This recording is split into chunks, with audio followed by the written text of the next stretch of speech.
Hey guys, नवाजुल from the और ये है द मैट्रिक्स ट्रायलॉजी का रिकैप।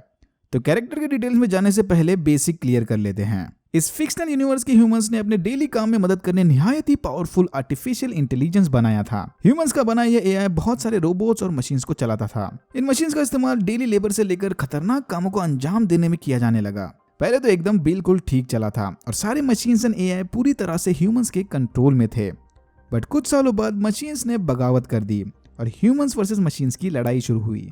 ह्यूमंस के हमलों से बचने के लिए ये सारे मशीन्स अलग एरिया में जाकर बस गए। मशीन के इस अड्डे को 01 या द मशीन सिटी का नाम दिया गया। यहाँ रहकर मशीन्स ने अपनी आगे की प्लानिंग शुरू कर दी और धीरे धीरे ये ह्यूमंस पर भारी पड़ने लगे। यहाँ रहने वाले सारी मशीन सोलर पावर की मदद से चलते थे। तो ह्यूमंस ने डिसाइड किया कि इन्हें रोकने के लिए वो सूरज की सारी किरणों को ही ब्लॉक कर देंगे। अगर सोलर पावर ही नहीं मिलेगा तो मशीन्स चार्ज कहाँ से होंगे। फिर ह्यूमंस ने सक्सेसफुली ऑपरेशन डार्क स्टॉर्म की मदद से जमीन पर पड़ने वाली सूरज की किरणों को ब्लॉक कर दिया। सन के ब्लॉक होते ही मशीन्स का प्राइमरी पावर सोर्स चला गया। तो बस अब कुछ ही दिनों की बात है, सारे मशीन्स के डिस्चार्ज होते ही ह्यूमंस ये जंग जीत जाएंगे। बट सूरज की किरणें तो ह्यूमंस के लिए भी उतना ही इंपॉर्टेंट है जितना मशीन्स के लिए। विदाउट सनलाइट खाना कैसे उगाओगे भाई। Long story short, operation dark storm बुरी तरह फेल हो गया। मशीन्स ने सारे ह्यूमंस को हराकर दुनिया पर कब्जा कर लिया और बाद में ह्यूमंस को ही अपने पावर का प्राइमरी सोर्स बना लिया। मशीन्स ने सारे ह्यूमंस को अपना गुलाम बनाकर इस तरह के चेम्बर्स में डाल दिया। जिन ह्यूमंस ने इन्हें बनाया था आज वही उनके लिए बायोलॉजिकल बैटरीज का काम कर रहे हैं। इन बायोलॉजिकल बैटरीज या ह्यूमंस के दिमाग को बिजी रखने के लिए मशीन्स ने इन सबको न्यूरो इंटरैक्टिव सिमुलेशन में डाल दिया। मतलब जितने भी लोग यहाँ बैटरीज बनकर पड़े हैं उन्हें लगता है कि वो अपनी आम जिंदगी जी रहे हैं। दुनिया का ऐसा वर्चुअल सिमुलेशन जिससे ये सारे दिमाग आपस में कनेक्टेड हैं। इसी सिमुलेशन वर्ल्ड को द मैट्रिक्स का नाम दिया गया। बहुत सारे लोगों का आज भी मानना है कि चांसेस है कि हम भी एक सिमुलेशन वर्ल्ड में रह रहे हैं। न्यूरो इंटरैक्टिव सिमुलेशन मतलब आपके दिमाग के सारे सेंसेस इससे कनेक्टेड होंगे।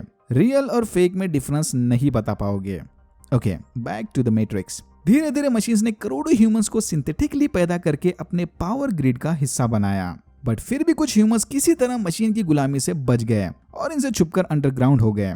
मशीन की खिलाफत करने वाला ये रेजिस्टेंस ग्रुप जायन नाम के शहर में रहने लगा, आजाद इंसानों का आखिरी शहर। बट वेट, ह्यूमंस आखिर मैट्रिक्स से आजाद कैसे हो गए? इन्हें मशीन से बचाया किसने? जब मशीन्स ने पहली बार मैट्रिक्स को बनाया था तब उसके अंदर एक ऐसा इंसान पैदा हुआ जो सारे मैट्रिक्स को कंट्रोल कर सकता था, द वन। कंट्रोल मतलब ये मैट्रिक्स में चले सिमुलेशन को अपनी मर्जी के हिसाब से चेंज कर सकता था। अब क्योंकि मैट्रिक्स एक डिजिटल प्रोग्राम है तो द वन अगर चाहे तो वो सिमुलेशन में मौजूद अपने वर्जन को सुपर पावर भी दे सकता था और अंदर के फिजिक्स को चेंज कर सकता था। इसी ने पहले ह्यूमंस को मैट्रिक्स की कैद से छुड़ाया था। बट उसके मरने के बाद ह्यूमंस फिर से पावरलेस हो गए। आजाद ह्यूमंस के बीच चली भविष्यवाणी का मानना है कि द वन फिर से वापिस आएगा और इस बार मशीन्स को हराकर सारे ह्यूमंस को आजाद कर देगा। तो सिंपल भाषा में द वन मतलब द चोजन वन, मसीहा।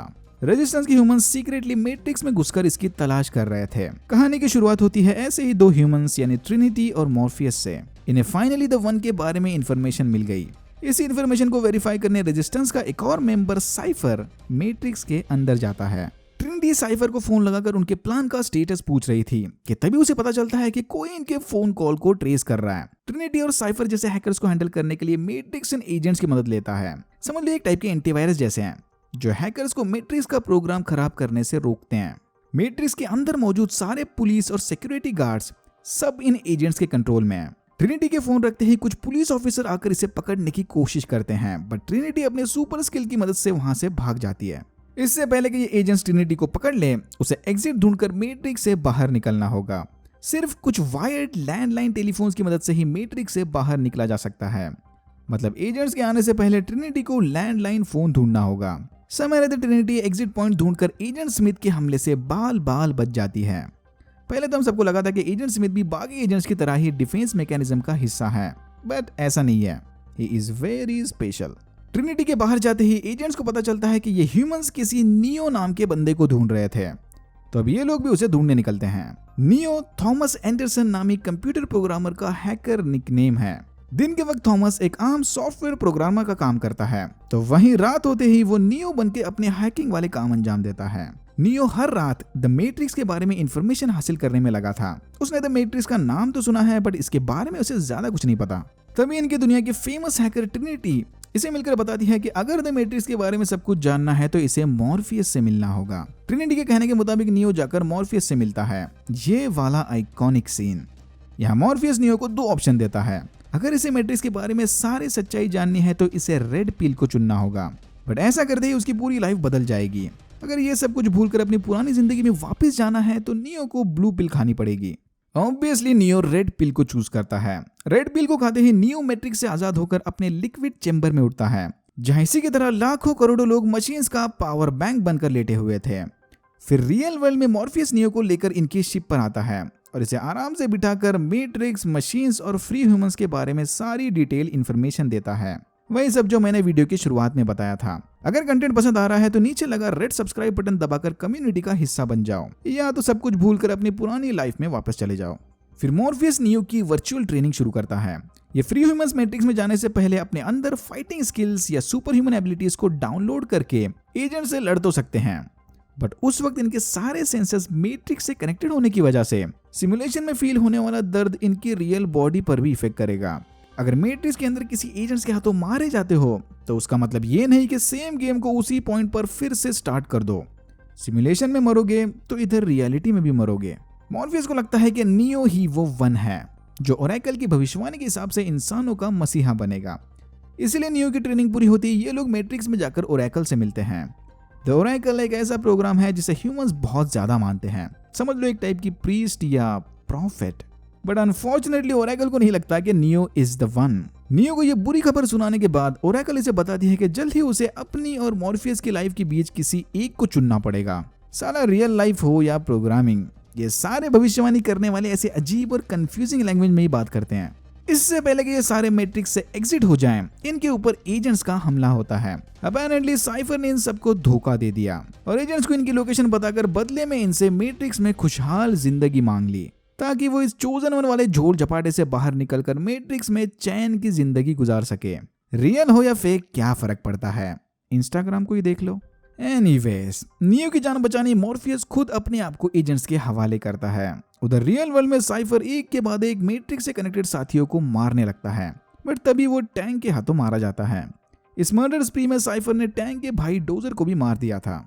मैट्रिक्स के अंदर एजेंट्स मॉर्फियस को ड्रग देकर जायन के बारे में इंफॉर्मेशन निकलवाने लगते हैं, पर तभी नियो और ट्रिनिटी वहां आकर मॉर्फियस को छुड़ा लेते हैं गन्स की मदद से। इसी लड़ाई के दौरान नियो को पता चलता है कि वो भी एजेंट्स की तरह बुलेट्स डॉज कर सकता है। Another iconic scene. ट्रिनिटी और मॉर्फियस तो किसी तरह मैट्रिक्स से एग्जिट होते हैं, बट एजेंट स्मिथ नियो को बाहर निकलने से रोक लेता है और फिर थोड़ा पकड़ा पकड़ी खेलने के बाद उसे मार देता है। तो ओरेकल का शक बिल्कुल सही था, he is not the one. But wait, Oracle ने ट्रिनिटी को बताया था कि वो द वन के मिलते ही उसके प्यार में पड़ जाएगी। फिर ट्रिनिटी नियो की बॉडी के पास जाकर उसे बोलती है कि वो वाकई में उसके प्यार में पड़ गई है। बस फिर क्या था, ये सुनते ही नियो वापस जिंदा होता है और अब ये नया नियो सारे मैट्रिक्स की रियलिटी को कंट्रोल कर सकता है। मतलब ही इज द वन, बस एक पप्पी की कमी थी। आई थिंक ओरेकल ने इसे टेस्ट करने के लिए इससे झूठ कहा था।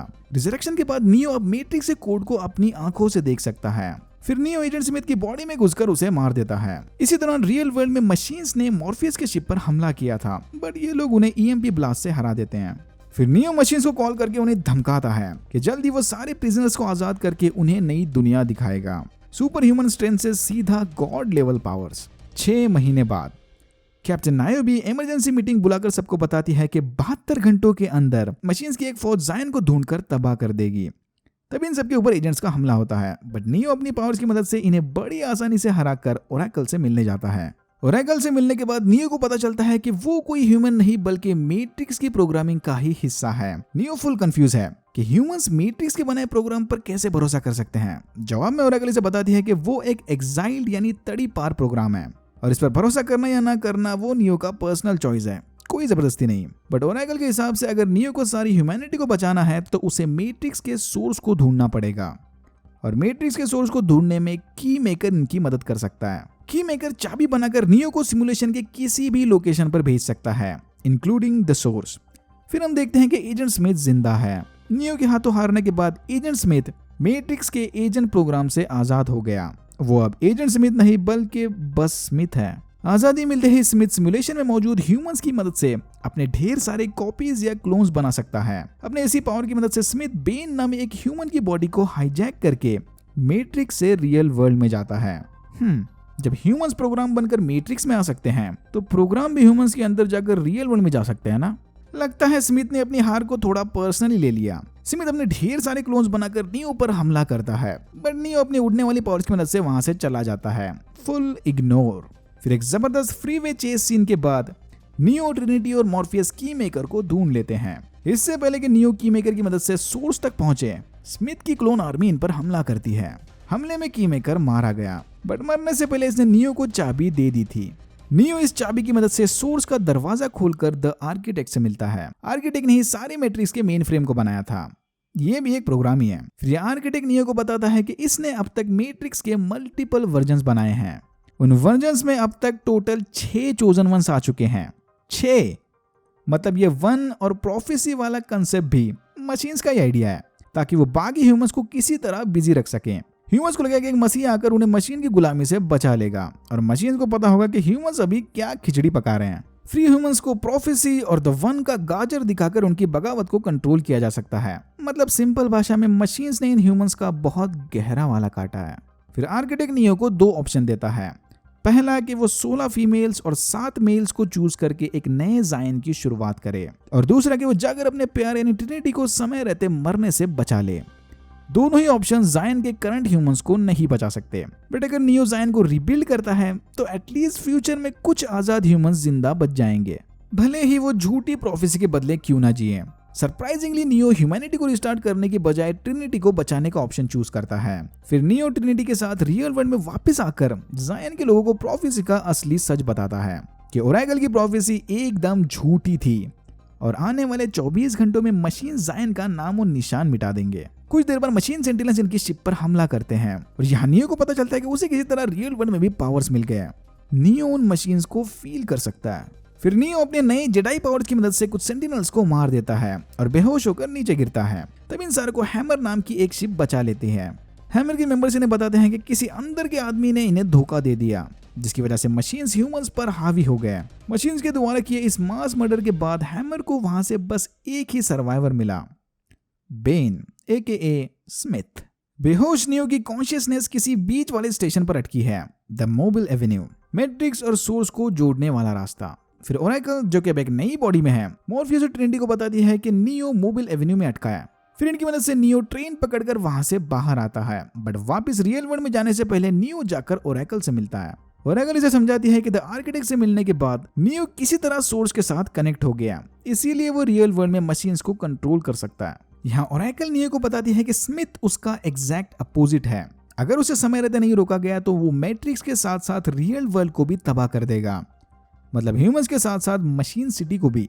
नियो के वहां से जाने के बाद स्मिथ आकर ओरेकल की बॉडी को कंट्रोल करके उसे भी अपना क्लोन बनाता है। बाहर रियल वर्ल्ड में हैमर और नियो के साथी नायोबी की शिप को ढूंढ लेते हैं। नायोबी की टीम हैमर की टीम के साथ मिलकर जायन वापस जाती है, तो नियो और ट्रिनिटी नायोबी की शिप में बैठकर मशीन सिटी की ओर निकलते हैं। बट इन्हें यह नहीं पता था कि बेन यानी स्मिथ सीक्रेटली इनकी शिप में छुपा हुआ था।